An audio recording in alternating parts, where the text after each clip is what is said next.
జై శ్రీమన్నారాయణ.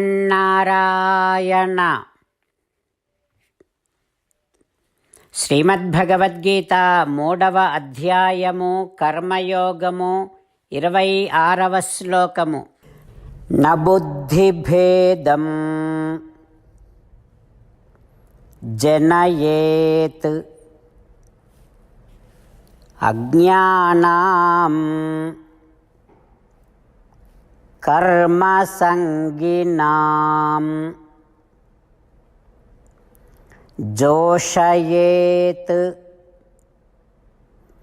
సర్వకర్మాణి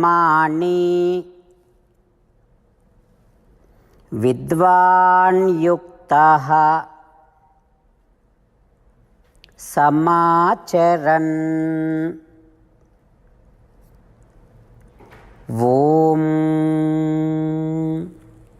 గీతాచార్యుడు శ్రీకృష్ణ పరమాత్మ అర్జునుడితో పాటు మనందరికీ నిష్కామ కర్మను గురించి ఉపదేశం చేస్తూ ఉన్నాడు. పరమాత్మ అంటూ ఉన్నాడు, అర్జున, ఆత్మజ్ఞానాన్ని పొందినటువంటి వారు ఆత్మజ్ఞానము పొందనటువంటి వారికి స్ఫూర్తిని కలగచేస్తూ ఉండాలి. ఆత్మజ్ఞానాన్ని మేము కూడా పొందాలి అనేటంతటి ప్రేరణ కలిగిస్తూ ఉండాలి.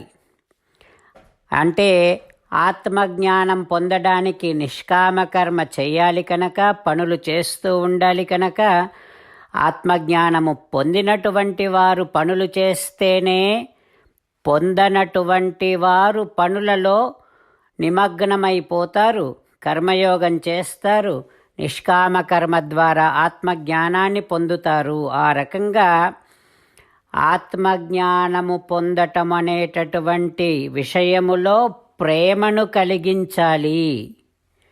ఎవరు కలిగించాలి? ఆత్మజ్ఞానం పొందినవారు. ఎవరికి కలిగించాలి? పొందనటువంటి వారికి. ఏ రకంగా కలిగించాలి? కర్మలను చేస్తూ వారికి కూడా కర్మలను చేయటములో శ్రద్ధను కలిగిస్తూ ఆ విధమైనటువంటి స్ఫూర్తిని ఇస్తూ ఉండాలి. అంతేకాని పనులన్నీ మానేసి కూర్చుంటే మాకు ఆత్మజ్ఞానం కలిగింది కదా అని పనులు మానేసి కూర్చున్నా, పనులు ఫలాసక్తితో చేస్తూ ఉన్నా, కర్మయోగులు కావాలి అనుకునేటటువంటి వారికి, ఆత్మజ్ఞానం పొందాలి అని అనుకునేటటువంటి వారికి ఇవన్నీ కూడా భ్రమను కలిగిస్తాయన్నమాట. వారి బుద్ధిని మార్చేస్తాయి.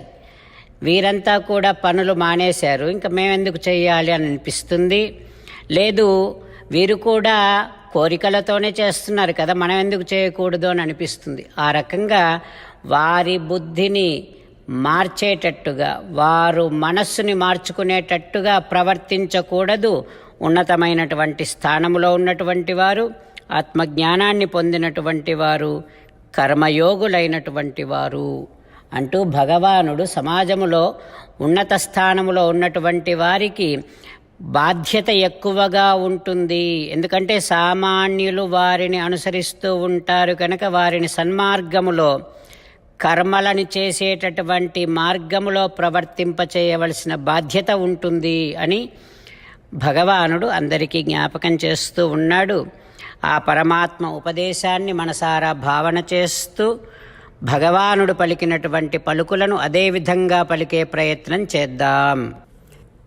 న బుద్ధిభేదం జనయేత్ అజ్ఞానాం కర్మసంగినాం జోషయేత్ సర్వకర్మాణి విద్వాన్ యుక్తః సమాచరన్. ఓం. అంతేకాకుండా మనం ప్రతిరోజు శ్రీమన్నారాయణుడికి ఒక 8 పనులు చేస్తాం అని మాట ఇద్దాం. ఎందుకంటే శ్రీకృష్ణ భగవానుడు 18వ అధ్యాయములో 65 నుండి 70వ శ్లోకాల ద్వారా శ్రీమద్భగవద్గీత అంతటికీ సారభూతముగా మనకు 8 పనులు చేయమని చెప్పాడు. అలా చేస్తే చాలు, నేను మిమ్మల్ని అన్ని విధాలుగా రక్షిస్తా అని ప్రమాణపూర్వకముగా ప్రతిజ్ఞ కూడా చేశాడు. అందుకని శ్రీమద్భగవద్గీతను అంతటినీ విన్న తర్వాత అర్జునుడు కూడా చివరకు కరిష్యే వచనం తవ, కృష్ణ నువ్వు చెప్పినట్టే చేస్తా అని అన్నాడు కనుకనే భగవానుడు అర్జునుడికి అన్ని విధాల విజయాన్ని అందించాడు. మనం కూడా ప్రతిరోజు శ్రీమన్నారాయణుడికి ఆ రకంగానే మాట ఇద్దాం. 8 పనులు చేస్తాం అని మనము మాట ఇస్తే అది అష్టాక్షరీ మహామంత్ర జపము చేసినటువంటి ఫలితాన్ని మనకు ప్రతిరోజు ఇస్తుంది. ఇట్లా మాట ఇవ్వటం కంటే గొప్ప పూజ, యజ్ఞము, తపస్సు మరొక్కటి లేనే లేదు. అందుకని నేను అంటూ ఉంటాను, మీరు మనస్సులో భావిస్తూ ఉండండి. ఈ రకంగా మనము మాట ఇస్తూ ఉంటే శ్రీకృష్ణ భగవానుడి ముఖారవిందములో కలిగేటటువంటి ఆనందాన్ని మనం ప్రతిరోజు దర్శిద్దాం, ఆస్వాదిద్దాం. జై శ్రీమన్నారాయణ. హో శ్రీమన్నారాయణ, నువ్వు చెయ్యమన్నట్టే నేను నిన్నే సంతతము ధ్యానము చేస్తూ ఉంటా. హో శ్రీమన్నారాయణ, నువ్వు చెప్పినట్టే నేను నీ భక్తుడిగానే ఉంటా. హో శ్రీమన్నారాయణ, నువ్వు చెయ్యమన్నట్టే నేను నా విధులను, కర్తవ్యాలను నీ సేవగా, నీ తృప్తి కోసమనే సక్రమంగా నిర్వర్తిస్తూ ఉంటా. హో శ్రీమన్నారాయణ, నువ్వు చెప్పినట్టే నేను నీవాడిని అనే మహావిశ్వాసముతో నీకే నమస్కరిస్తూ ఉంటా. హో శ్రీమన్నారాయణ, మామేకం శరణం వ్రజ, నన్ను ఒక్కడిని మాత్రమే శరణు వేడుకో అని నువ్వే అన్నావు కనుక నేను నిన్ను ఒక్కడిని మాత్రమే శరణు వేడుకుంటా. హో శ్రీమన్నారాయణ, మా శుచః, ఇక దుఃఖించకు అని నువ్వే నాకు భరోసా ఇస్తున్నావు కనుక నేను ఇక దుఃఖించను. హో శ్రీమన్నారాయణ, నువ్వు చెప్పినట్టే నువ్వు నా కోసమని అనుగ్రహించినటువంటి శ్రీమద్భగవద్గీతను ప్రతిరోజు కనీసము ఒక్క శ్లోకాన్నైనా జ్ఞాపకం చేసుకుంటూ శ్రీమద్భగవద్గీతను అనుసంధానము చేస్తూ ఉంటా. హో శ్రీమన్నారాయణ, నువ్వు చెప్పినట్టే నువ్వందరి కోసమని చెప్పినటువంటి శ్రీమద్భగవద్గీతను తెలియని భక్తులందరికీ తెలియచేసే నా వంతు ప్రయత్నాన్ని నేను నిరంతరము కొనసాగిస్తూనే ఉంటా. హో శ్రీమన్నారాయణ, నేను నువ్వు చెప్పినట్టే చేస్తా, నీకు నచ్చినట్టే ప్రవర్తిస్తా, నీకోసమే పని చేస్తూ ఉంటా. కరిష్యే వచనం తవ. ఇప్పుడు శ్రీమద్భాగవతాన్ని అనుసంధానం చేసుకుందాం. శ్రీమద్భాగవత గ్రంథానికి నమస్కారం. నిగమకల్పతరోర్గళితం ఫలం సుఖముఖాదమృతద్రవ సంయుతం పిబత భాగవతం రసమాలయం ముహురహో రసికా భువి భావుకాః. శ్రీసుఖ యోగీంద్రుల వారికి నమస్కారం. యం ప్రవ్రజంతమనుపేతమపేతకృత్యం ద్వైపాయనో విరహకాతర ఆజుహావ పుత్రేతి తన్మయతయా తరవోభినేదుః తం సర్వభూతహృదయం మునిమానతోస్మి. నరనారాయణులకు, చతుర్ముఖ బ్రహ్మకు, సరస్వతీదేవికి, వ్యాసమహర్షుల వారికి నమస్కారం. నారాయణం నమస్కృత్య నరం చైవ నరోత్తమం దేవీం సరస్వతీం వ్యాసం తతో జయం ఉదీరయేత్. శ్రీమద్భాగవతము 9వ స్కంధములో సూతమహాముని శౌనకాది మహర్షులందరికీ ప్రవచనం చేస్తూ ఈ రకంగా చెబుతూ ఉన్నాడు. ఓ మహర్షులారా, శ్రీసుఖ యోగీంద్రుల వారు పరీక్షిన్నరేంద్రుడికి శ్రీమద్భాగవతాన్ని ఉపదేశం చేస్తూ ఇలా చెబుతూ ఉన్నాడు. ఓ పరీక్షిన్నరేంద్ర, సీతాపహరణము అయిన తర్వాత శ్రీరామచంద్రుడు సీతమ్మ కోసమని అడవులలో వెతికాడు. అయితే స్త్రీ సంగము దుఃఖములకు మూలము అని రామచంద్రుడు లోకాలకు చూపించాడు. ఇక ఆ తర్వాత తన కోసం అంటే సీతమ్మ కోసము ప్రాణాలు వదిలినటువంటి జటాయువుకు శ్రీరామచంద్రుడు దహన సంస్కారములు చేసి మోక్షాన్ని ప్రసాదించి కబంధుని మాటను అనుసరించి వానరులతో స్నేహం చేసుకొని సీతమ్మ కోసమని అన్వేషించాడు రామచంద్రుడు.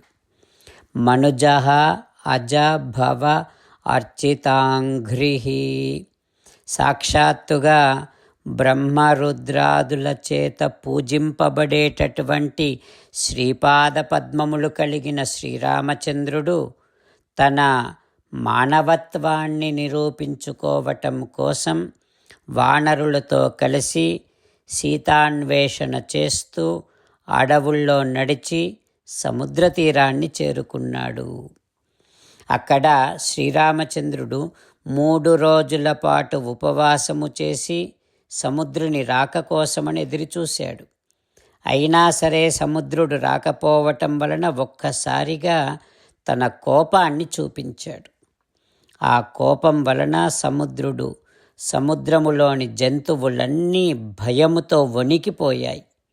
అప్పుడు సముద్రుడు భయముతో గడగడ వణుకుతూ ఆ ఫల పుష్పాదులన్నింటినీ తీసుకొని శ్రీరామచంద్రుని దగ్గరకు వచ్చి శ్రీరామచంద్రుని పాదములపైన పడి ఇట్లా ప్రార్థన చేస్తూ ఉన్నాడు రామచంద్రుడిని. ఏమని ప్రార్థిస్తున్నాడో రేపు తెలుసుకుందాం. ఓం శ్రీకృష్ణ పరబ్రహ్మణే నమః. ఓం అస్మద్గురుభ్యో నమః. ముకుందమాల. కృష్ణో రక్షతు నో జగత్రయగురుః కృష్ణం నమస్యామ్యహం. కృష్ణేనామరశత్రవో వినిహతాః కృష్ణాయ తస్మై నమః. కృష్ణాదేవ సముత్థితం జగదిదం కృష్ణస్య దాసోऽస్మ్యహం. కృష్ణే తిష్టతి విశ్వమేతదఖిలం హే కృష్ణ సంరక్ష మాం. శ్రీమద్భగవద్గీత 3వ అధ్యాయము 26వ శ్లోకము. న బుద్ధిభేదం జనయేత్ అజ్ఞానాం కర్మసంగినాం జోషయేత్ సర్వకర్మాణి విద్వాన్ యుక్తః సమాచరన్. న బుద్ధిభేదం జనయేత్ అజ్ఞానాం కర్మసంగినాం జోషయేత్ సర్వకర్మాణి విద్వాన్ యుక్తః సమాచరన్. శ్రీమన్నారాయణ కరిష్యే వచనం తవ. సర్వం శ్రీకృష్ణార్పణమస్తు. జై శ్రీమన్నారాయణ.